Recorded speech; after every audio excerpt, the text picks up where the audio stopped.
The devil quoted the Bible at Jesus. He did not pick a random verse. He reached into the Hebrew scriptures and he pulled out this one. Psalm 91. The very psalm soldiers have carried into battle for 3,000 years. The very psalm mothers have prayed over dying children. The very psalm written to protect people from the enemy himself. And the enemy quoted it. That one fact should stop you completely. Because if the devil knew this psalm well enough to weaponize it, you need to know it better than he does. Most people who love Psalm 91 have never seen what is actually inside it. They have memorized the comfort but missed the architecture. 3 different voices speak in this psalm. Most readers never notice the shift. 4 different names for God appear in just the first 2 verses. Most English translations erase all 4.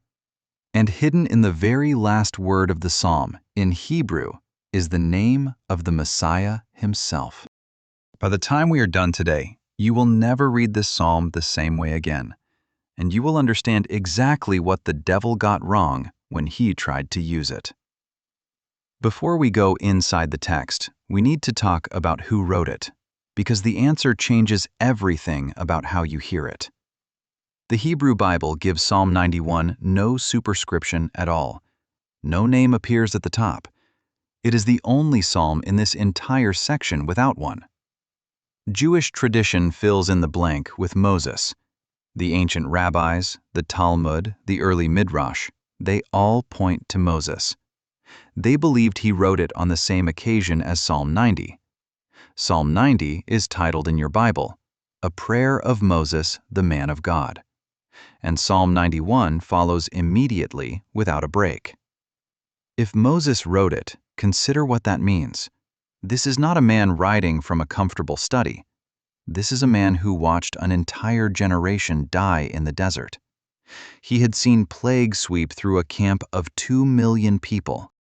He had seen serpents in the wilderness kill his own people. He had stood between an angry God and a rebellious nation more than once. He had lived outdoors for 40 years with nothing between him and what could kill him. And out of that life, not a safe life, not a protected life, he wrote this. That is not a man asking for protection. That is a man writing from inside it. He had already been in the shelter. He was describing what it actually felt like to live there. That is why the psalm does not open with a prayer. It opens with a statement. He who dwells in the secret place of the Most High.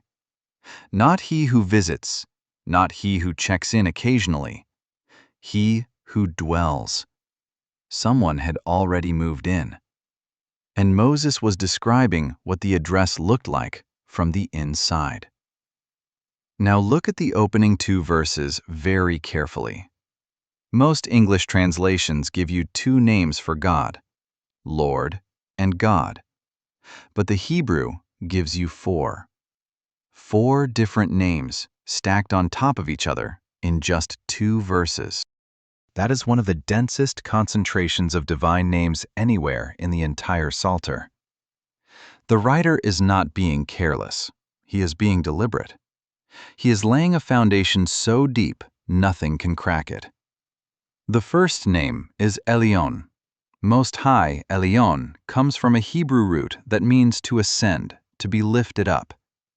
It is the name first used in Genesis 14 when Melchizedek meets Abraham. He blesses Abraham by El Elyon, God Most High. Elyon places God above every earthly king, every rival power, every competing claim. When the psalm opens with Elyon, it is making a statement about rank. Whatever threat appears later in this psalm, the snare, the plague, the arrow, the destroyer, none of it stands above the one called Most High. They are all under him. All of them, the second name, is Shaddai, translated in most Bibles as the Almighty. Here is what most American Bible readers do not know about this name. Of its 48 appearances in the entire Hebrew Bible, 31 of them are in the book of Job, the book that asks the hardest questions about suffering. Shaddai is the name most associated with pain, with endurance, with God who is enough when everything else has failed. It carries the meaning of all-sufficient, the one who can absorb any storm, the one whose power has no ceiling and no rival. And the psalm places this name right beside the shelter. The all-sufficient one is the roof. The third name is Yahweh. This is the personal covenant name of God. It is the name God spoke to Moses at the burning bush in Exodus 3. It is connected to the Hebrew verb to be, the one who exists from himself, who depends on nothing else for his existence. In later Jewish tradition, this name was considered so sacred it was not spoken aloud. Readers replaced it in speech with the word Adonai, Lord.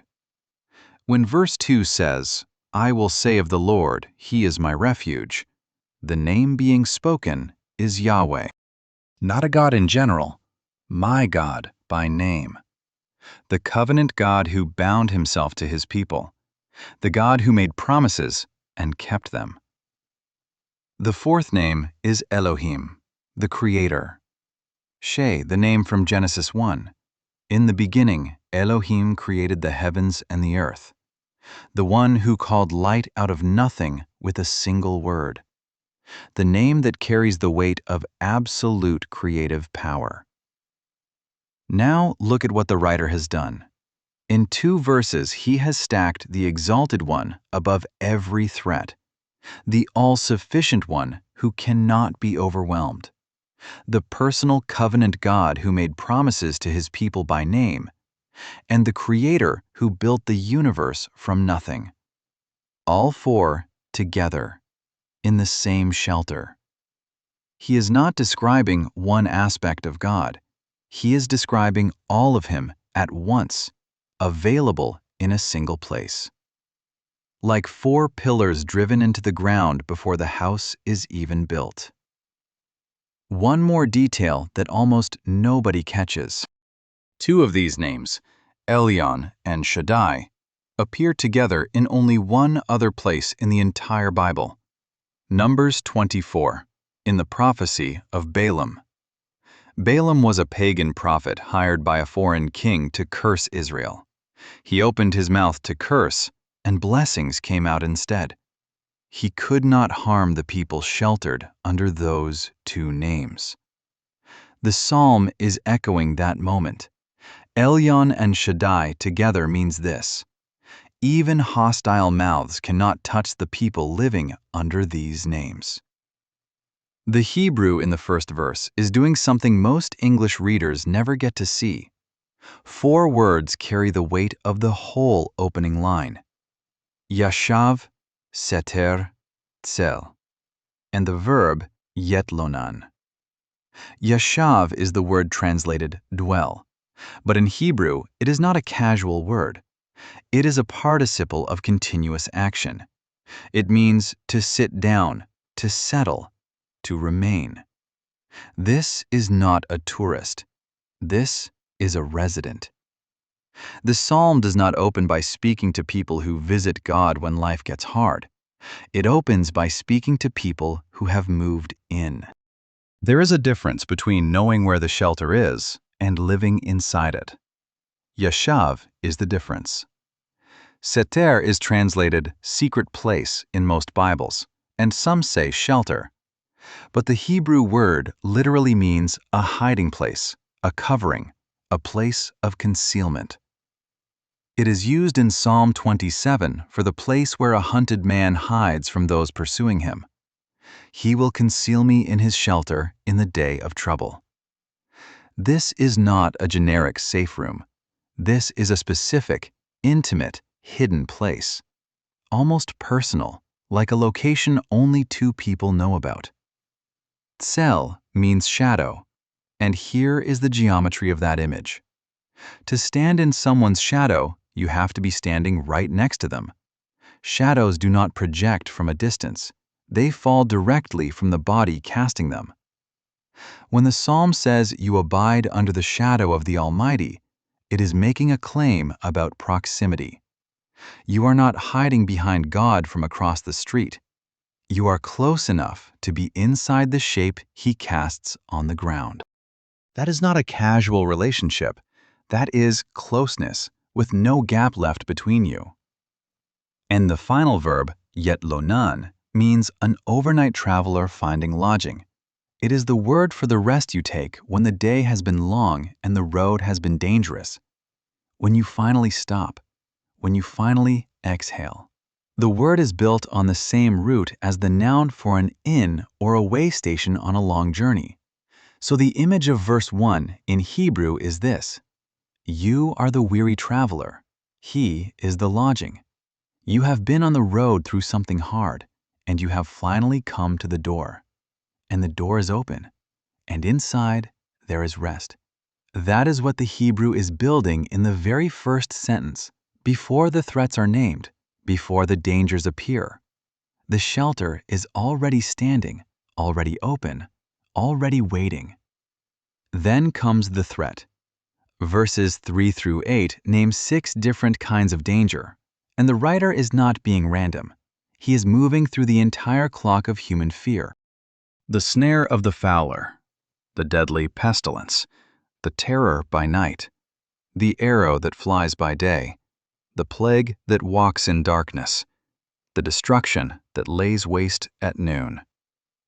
6 dangers covering every hour of the day and night. Hidden traps, spreading disease, sudden violence in the dark, sudden violence in the light. Everything that can come for a human being in every season of vulnerability. The Hebrew word for fowler is yakush, a hunter who lays snares for birds. The bird walks into the meadow looking for seed. It has no idea the cord is there. It has no idea the trap is set. And then it is caught before it ever saw the danger coming. That is one of the 6. The word for pestilence is deber, the same word used for the plague that hit Egypt, the same word for the disease that swept through ancient cities with no warning and no cure. The word for terror is pachad, paralyzing fear that rises without warning in the night.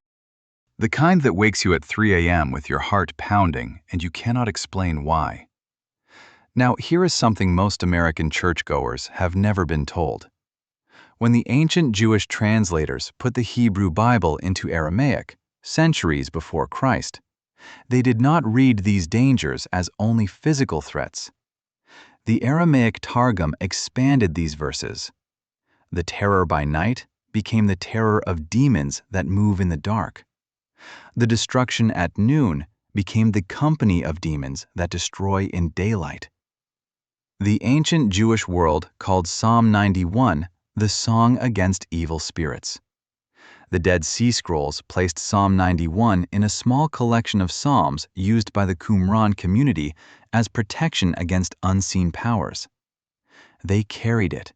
They prayed it before sleep. They recited it at funerals. The shelter was not just against visible dangers. It covered what you could see and what you could not. The arrow you want coming and the thing that moves in the dark. The disease with a name and the enemy without one. The clock of danger is complete, and the shelter is wide enough to cover every hour on it.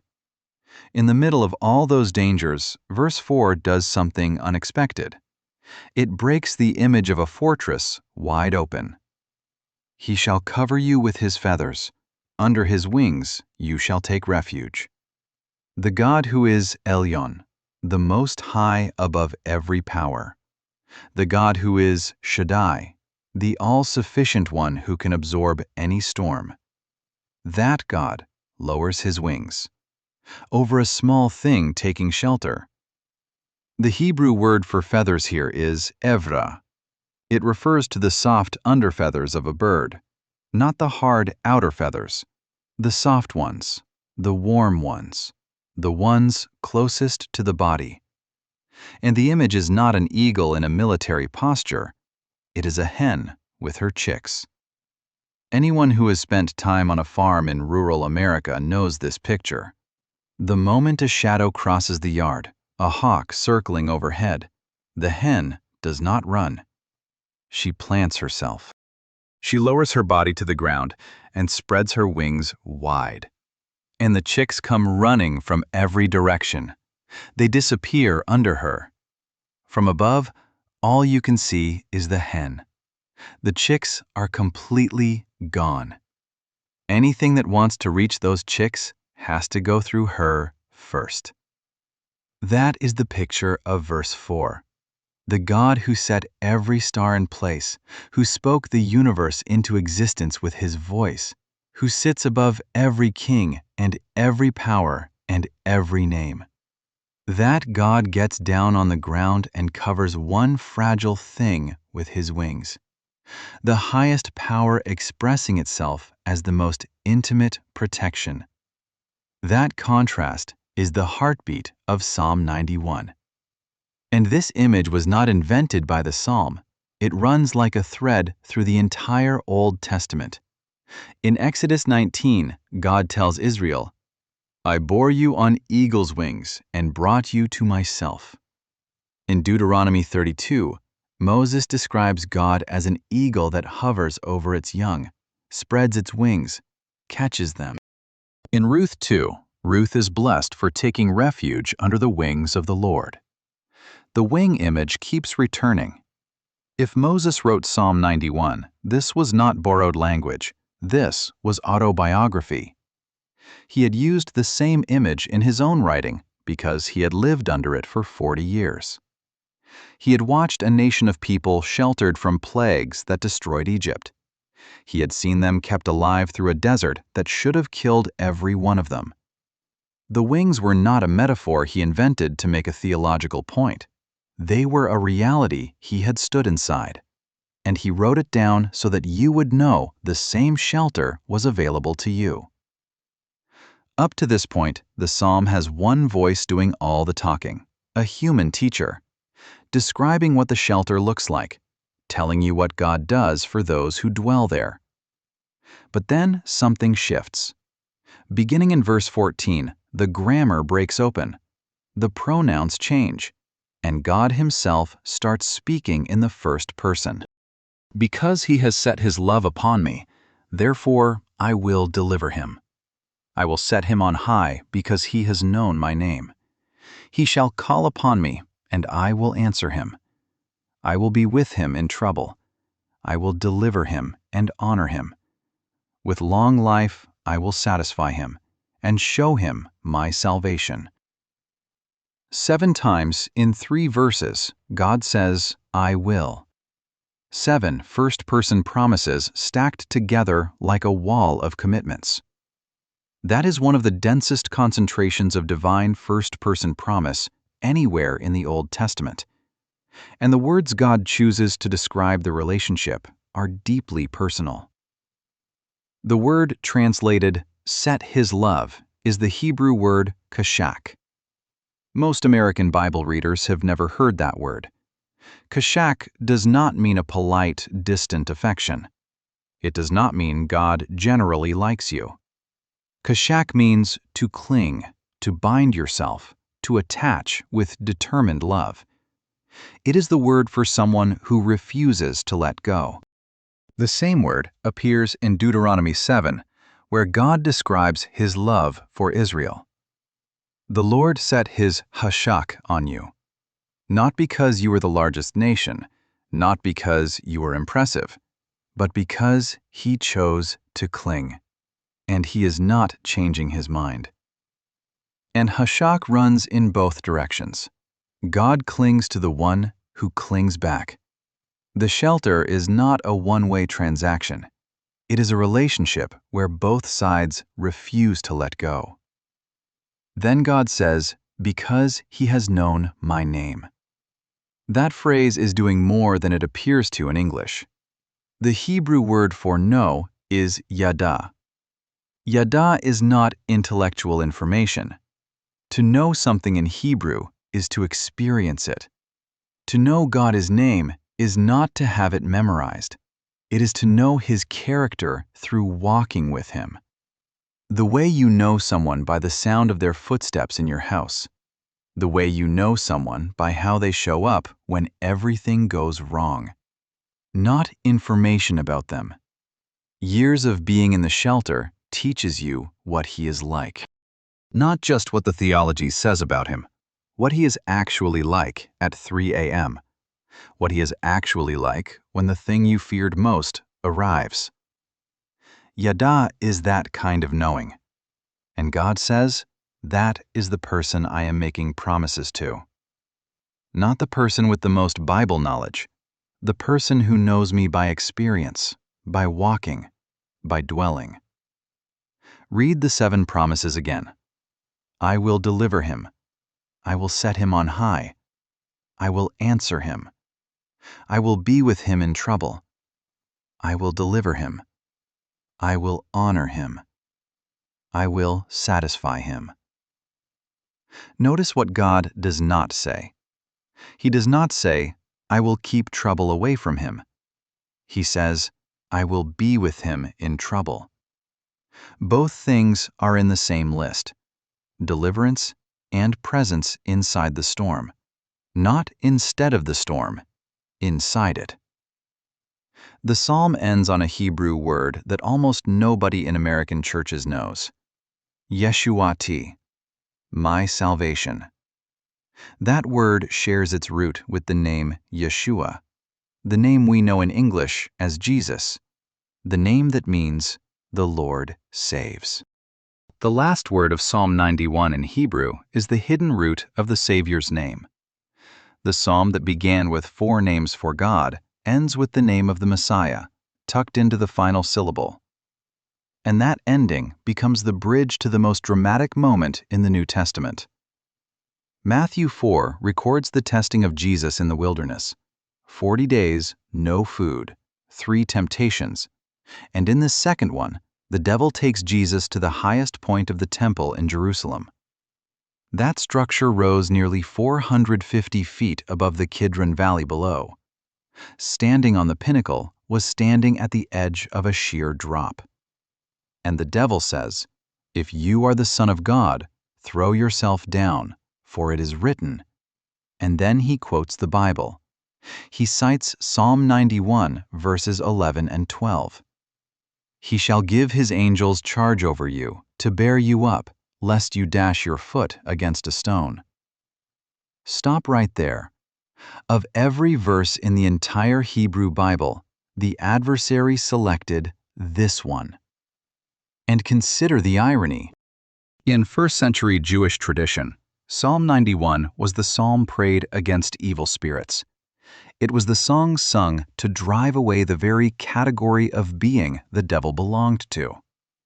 Across the ancient Jewish world, Psalm 91 was spiritual warfare against unseen powers. And the devil stood there and quoted it at the Son of God. He was reading from the wrong side of his own defeat. He was holding up the very text written to undo him. But the misuse goes deeper than irony. Look closely at what he actually quoted. He cited verses 11 and 12. He shall give his angels charge over you. In their hands they shall bear you up, lest you dash your foot against a stone. Now look at what he left out. Verse 11 in full reads, He shall give his angels charge over you, to keep you in all your ways. 4 words are missing from the devil is quote, in all your ways. That phrase is the qualifier that holds the entire promise together. The promise is not that angels will catch you regardless of what you choose to do. The promise is that angels guard you in the paths God has called you to walk. Throwing yourself off the temple to force a miracle is not a path God called anyone to walk. It is a path you invent yourself. The devil quoted the protection and deleted the qualifier. He took the promise and cut out the condition. He offered the benefit without the relationship.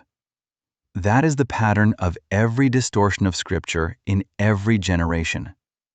Take the part that flatters you, cut the part that constrains you.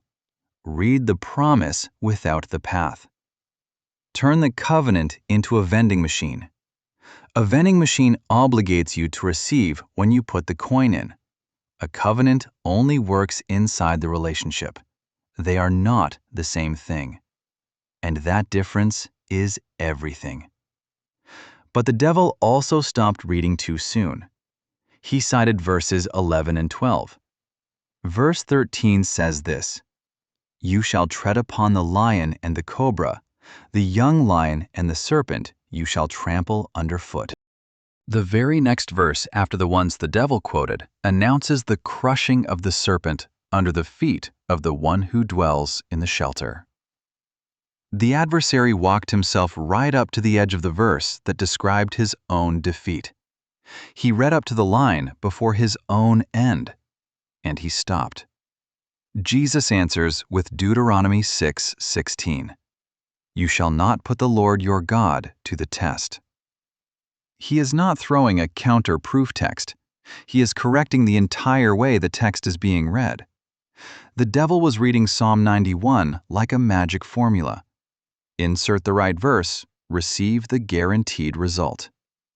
Jesus was reading it as a covenant, a promise resting on a relationship, not a mechanism you activate, a person you trust. And then watch what happens at the end of the testing. Matthew 4:11. Then the devil left him, and behold, angels came and ministered to him. The promise of Psalm 91:11 was fulfilled. The angels arrived. They came at the right moment, in the right way, on the right path. The shelter held. Not on the devil is terms, on God is terms, which is the only way it ever works. There is one more layer worth seeing. Jesus spent 40 days in the wilderness. Israel spent 40 years there. The Son of God was reliving the same wilderness, the same duration, the same testing. But where Israel failed, Jesus held. Where Israel complained, Jesus quoted Scripture.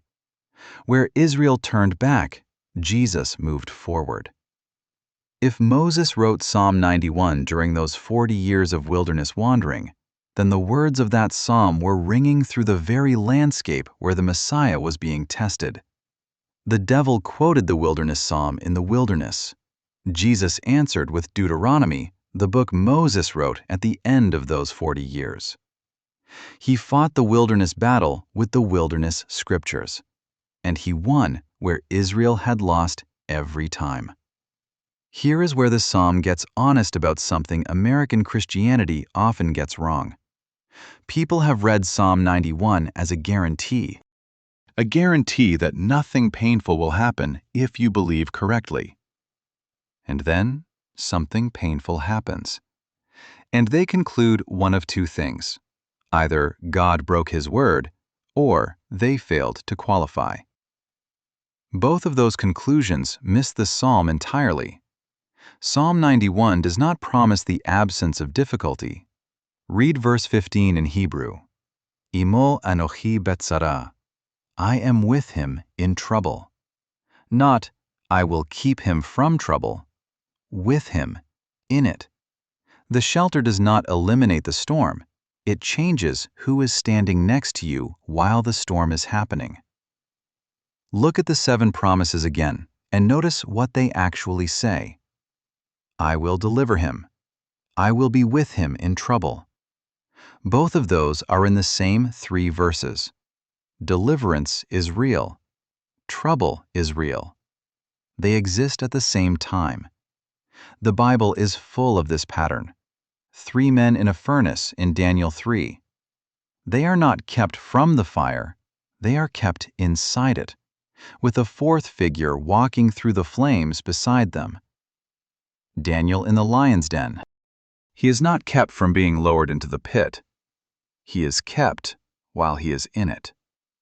Paul in 2 Corinthians 12. He prays 3 times for the thorn to be removed. The thorn stays. But grace multiplies inside the suffering. The Bible is not offering you exemption from the hard things. It is offering you a presence inside them that changes everything about what the hard things can do to you. Read that way, Psalm 91 stops being a transaction. It becomes a description of relationship. Not a contract that obligates God to keep certain things away from you. A covenant that places you under His shadow no matter what comes. The protection is real. It is just closer than a magic formula, more personal than a guarantee, and it requires the one thing the first word of the psalm already told you it requires. Dwelling, yashav, continuous residence. The promises belong to the people who have moved in, not the people who stop by when life gets bad enough. That is not an arbitrary rule. That is how relationship works. You cannot know the protection of a person you keep at arm's length. You have to be near enough to stand in their shadow. Now, think about the image the psalm ends with, the hen and the chicks. Picture it concretely, the way someone in rural America would see it. A hawk circles overhead. The hen does not run. She does not hide herself.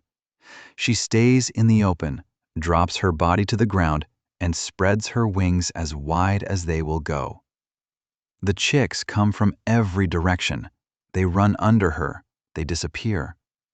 From above, all the hawk sees is the hen. The chicks are gone. To reach them, the hawk has to go through her first.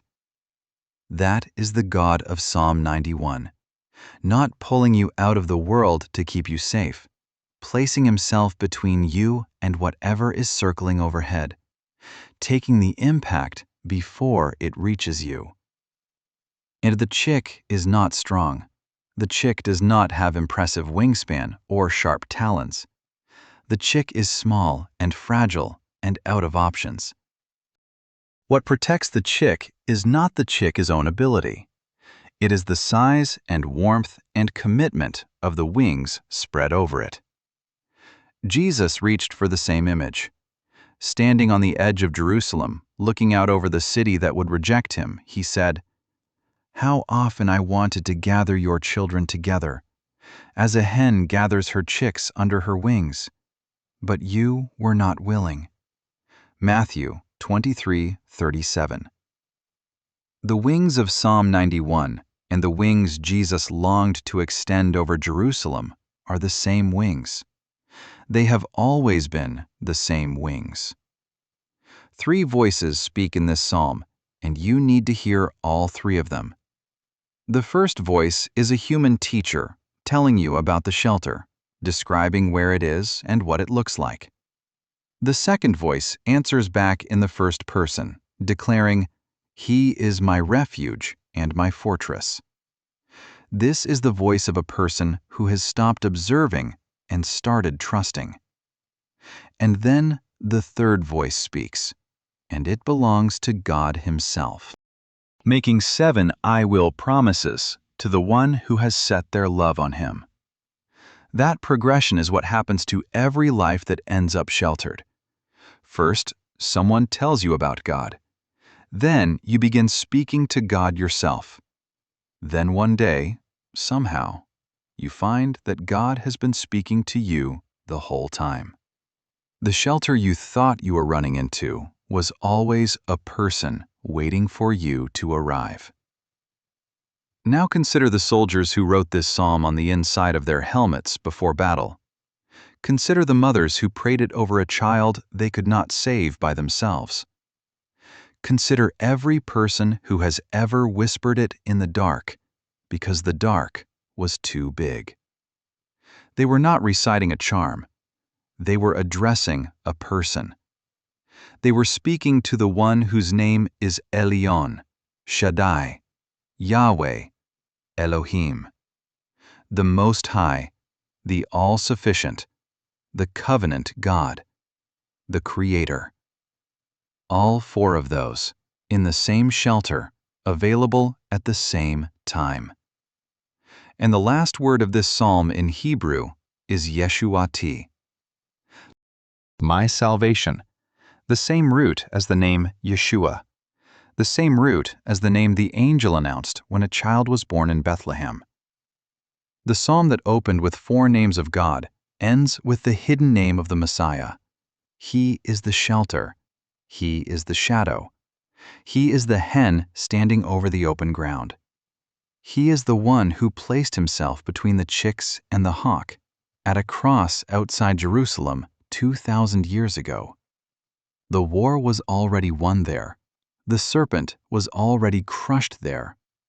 The protection that Psalm 91 describes was purchased at the highest possible price, and it is now available to every single person willing to move in. Not visit, move in, yeshav. If you have been trying to find rest in 100 smaller places, the invitation of this psalm has not expired. Come home. Not to a building, not to a doctrine, to a person, the one whose last word to you is Yeshuati. My salvation, the soldiers in the trenches, the mothers at the bedside, the people walking into the hardest season of their lives. They were not holding a magic formula. They were holding a name. And the name is the shelter. And the shelter has been standing open for 3,000 years, waiting for you to walk through the door. If this changed the way you read Psalm 91, share it with someone who needs to hear it today. Leave a comment with the one thing that hit you hardest. And may the God who lowers his wings over small things meet you exactly where you are standing right now.